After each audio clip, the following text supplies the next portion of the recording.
At ako'y magmimikos-mikos muna dere at ako'y magtitingin para sa notebook ng para sa grade 2 at grade 6. So, para sa aking grade 6 na si Eric ay ito na lang ata ganito. Mas maganda. Yarn or yung yarn niya guys is ganito. Yan, nakatali ng ganyan. So, yung may spring is ganito naman. Pero mas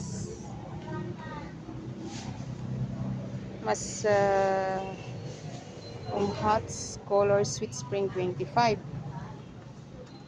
Ito naman, yarn. Yarn Coco 3 is 23 lang siya.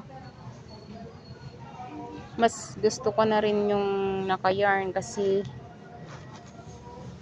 parang malinis lang talaga siyang tingnan.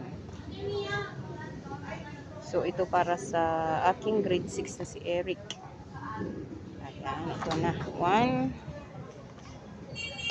2. Ay, saglit. Magtanong lang ako. Pwede po magtanong? Pang grade 6. Pwede na to? Sa grade 2 na notebook.